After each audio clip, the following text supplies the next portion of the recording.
Hello everyone, आज हम आपका फिर स्वागत करते हैं हमारे एक नए वीडियो में, जिसमें आज हम लोग पढ़ने वाले हैं कि बायो सेवर्ट नियम क्या होता है। देखिए, हमारे हेडिंग तो बायो सेवर्ट नियम डला हुआ है, लेकिन उसके बारे में जानने से पहले हम कुछ छोटी छोटी बातों को गौर करते हैं। जैसे हमने पिछले चैप्टर में पढ़ा है कि जैसे हमारे पास अगर कोई चार्ज है तो अगर वो चार्ज बह रहा है तब हम उसे एक नया नाम देते हैं, जिसे हम कहते हैं करंट, इलेक्ट्रिसिटी या फिर विद्युत धारा। और इस चैप्टर में हम ये देखने वाले हैं कि अगर वो करंट बह रहा है तो उसके बहने से उसके आसपास क्या इफेक्ट पड़ता है।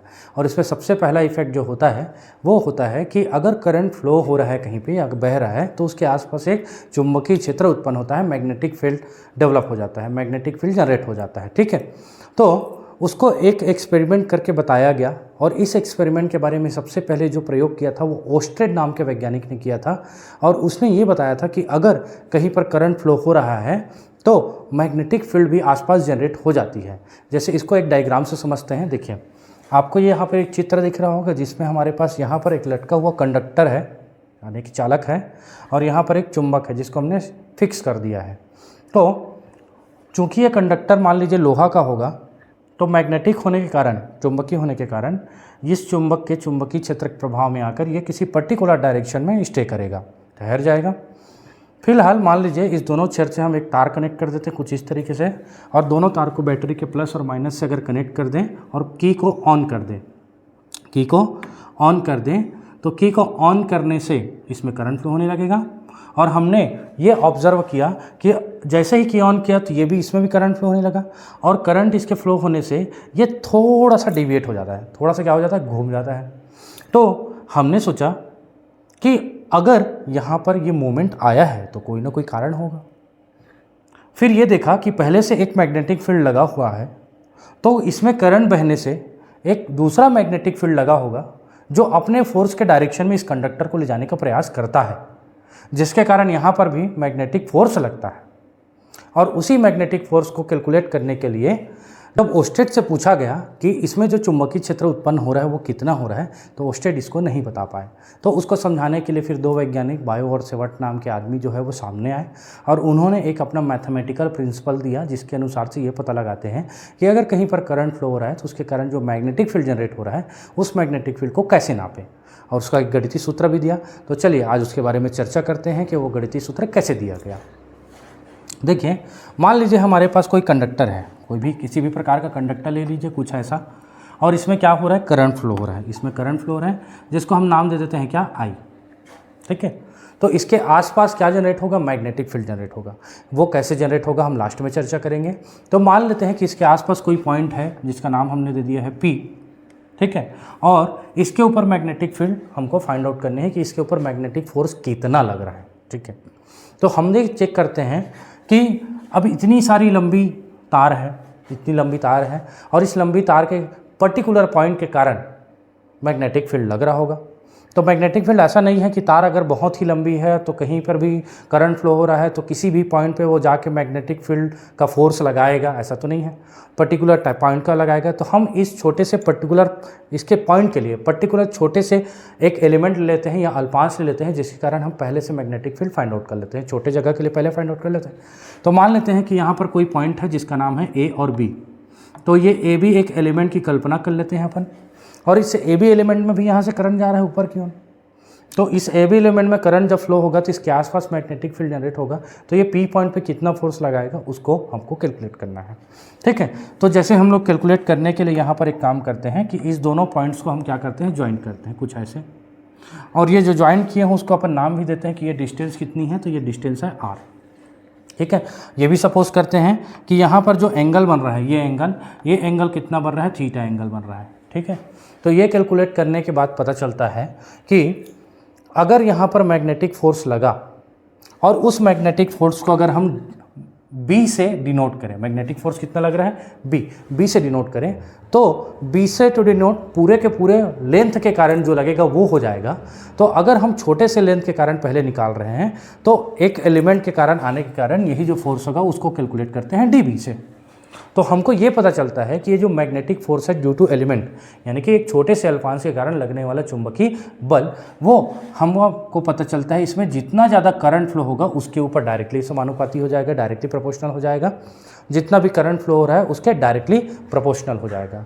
तो हम ये क्लियरली कह सकते हैं कि अगर हम ज़्यादा करंट की वैल्यू को बढ़ाएं तो मैग्नेटिक फील्ड भी क्या हो जाएगी, ज़्यादा दूर तक फैलेगी और ज़्यादा फोर्स भी लगाएगी। तो अब ये कह सकते हैं कि magnetic field that is directly proportional to the electric current. जितनी ज़्यादा इलेक्ट्रिसिटी बहेगी उतना ही ज़्यादा मैग्नेटिक फील्ड भी जनरेट होगा, तो मैग्नेटिक फोर्स भी लगेगा।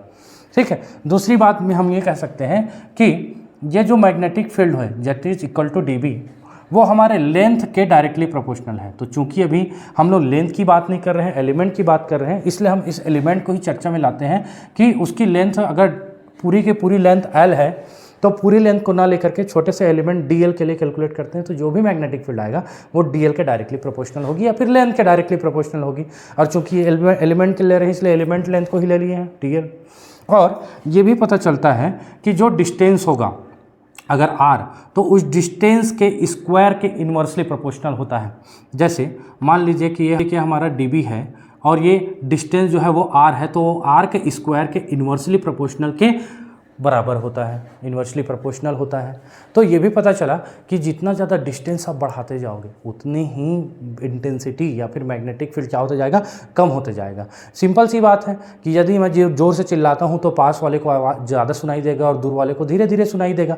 ठीक उसी प्रकार से जैसे मैग्नेटिक फील्ड जनरेट हो रहा है तो मैग्नेटिक फील्ड पास वाले पे ज़्यादा फोर्स लगाएगा और दूर वाले पे क्या लगाएगा, कम फोर्स लगाएगा। इसीलिए ये पता चलता है कि जितना हम r की वैल्यू बढ़ाएं, जितना हम डिस्टेंस बढ़ाएं, तो डिस्टेंस बढ़ाने के कारण हमारा जो मैग्नेटिक फोर्स है वो क्या हो जाएगा, कम हो जाएगा। इसलिए यहाँ पर क्या लगा हुआ है, इन्वर्सली प्रोपोर्शनल लगा हुआ है। ठीक है। दूसरा एक चीज़ और देखते हैं कि हम उसके एंगल को कहाँ पे रखते हैं, कैसे रखते हैं। तो उसके साइन के डायरेक्टली प्रोपोर्शनल होता है, that is equal dB is directly proportional to sine theta. dB is directly proportional to sine theta. Simple सी बात है कि जैसे मैं किसी को अगर मारना चाहता हूँ तो जैसे मेरे सामने खड़े हैं, तो सामने खड़े हैं तो मेरे लेंथ के तो वो परपेंडिकुलर खड़े हैं, तो मैं उसको रट से मार दूंगा और बड़ी जोर से लगेगा उसको।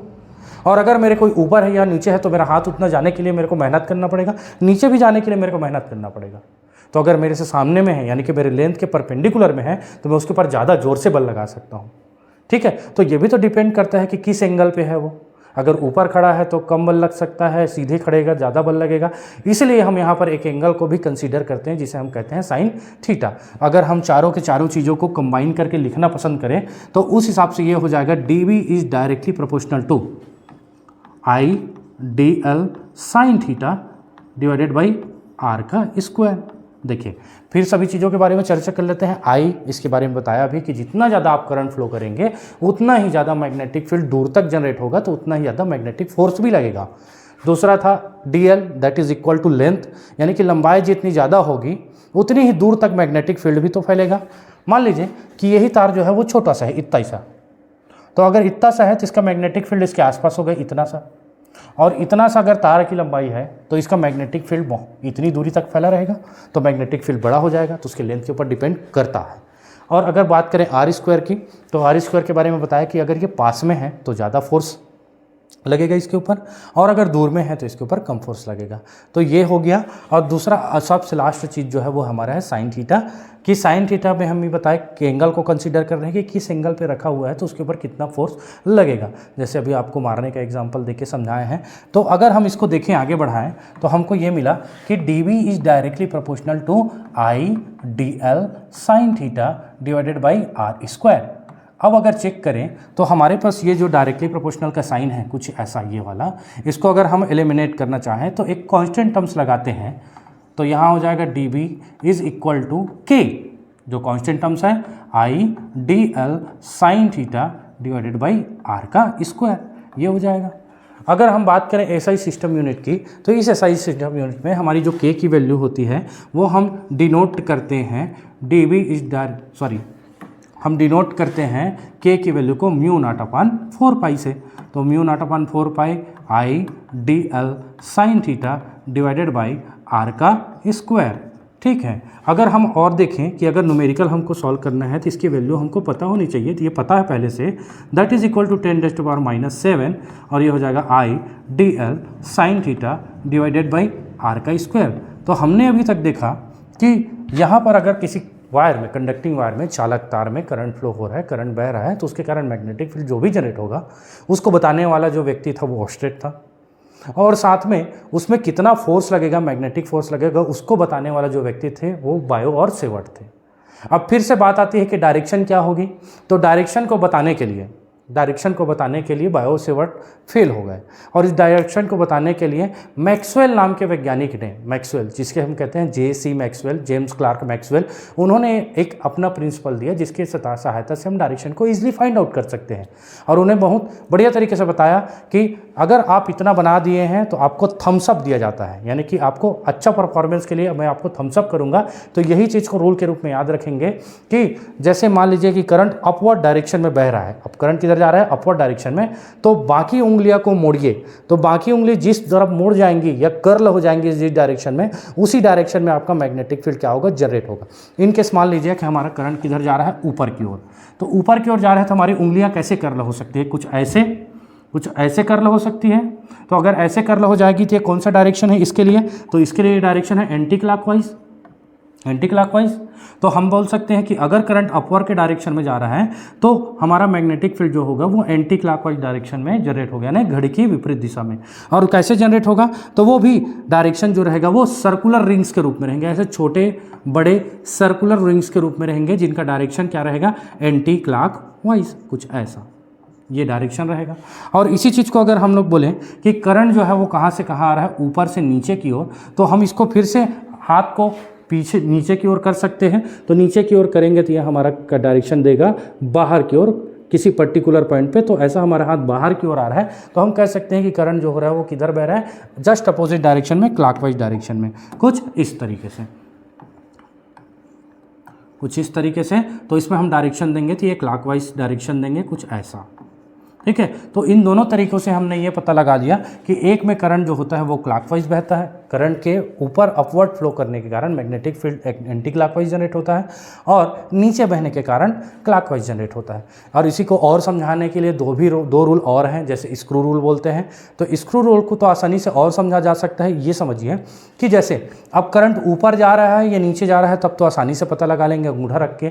मान लीजिए कि करंट आगे की ओर जा रहा है या पीछे की ओर जा रहा है, तो आगे की ओर पीछे ओर जाने के लिए हम लोग इस रूल से बढ़िया स्क्रू रूल से ज़्यादा अच्छे से समझ लेते हैं।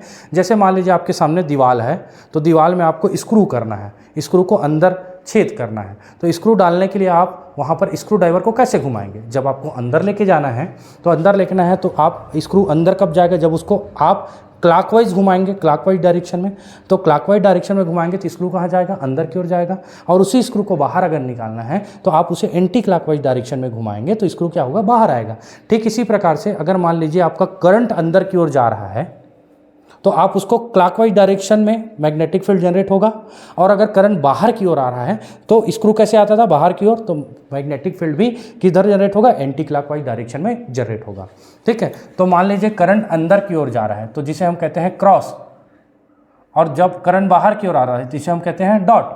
तो जब अंदर की ओर जा रहा है तो हमारा जनरेट होगा वो कैसा रहेगा, क्लॉकवाइज डायरेक्शन में, और जब करंट बाहर की ओर आ रहा है तो वो कैसा रहेगा, एंटी क्लॉकवाइज डायरेक्शन में। ठीक है। ये हम डायरेक्शन अंदर और बाहर के लिए और ऊपर और नीचे के लिए इस रूल से आसानी से लगा सकते हैं। ठीक है। आगे जाके फ्लेमिंग्स का भी रूल आएगा जिसकी सहायता से भी मैग्नेटिक फील्ड फाइंड आउट करते हैं, लेकिन अभी सिंपल ये तरीके से हम आसानी से बता सकते हैं कि मैग्नेटिक फील्ड किधर जाएगा। ठीक है। ठीक है। तो देखिए इस वीडियो में अभी तक हमने ये समझा है कि बताने वाला कोई और था, उसकी इंटेंसिटी बताने वाला वो भी कोई और था, और डायरेक्शन बताने वाला भी कोई और था। इस एक्सपेरिमेंट में हमको ये पता चलता है कि मैग्नेटिक फील्ड करंट के आने से आती है तो वो ओस्टेड ने बताया, उसको नाप के बताया बायो और सेवर्ट ने, और उसके डायरेक्शन के बारे में जो चर्चा किया था वो जेम्स क्लार्क मैक्सवेल ने की थी। ये चीज़ याद रखेंगे आप लोग। ठीक है। और इसी की सहायता से हम अलग अलग कंडीशन पे मैग्नेटिक फील्ड फाइंड आउट कर सकते हैं बायो सेवर्ट के लॉ से। ठीक है। तो ये जो वीडियो है ये बोर्ड क्लास के बच्चों के लिए, छत्तीसगढ़ बोर्ड क्लास के बच्चों के लिए बहुत ज़्यादा इंपॉर्टेंट है, और सामने उनका पेपर है तो उनको ये बहुत ही हेल्पफुल होगा। तो आप अपने दोस्तों के साथ इसे बहुत ज़्यादा से ज़्यादा शेयर करें। अगले वीडियो में हम देखेंगे कि बायो सेवर्ट एप्लीकेशन का हम और किस तरीके से उपयोग कर सकते हैं। तब तक के लिए हमारे साथ बने रहें।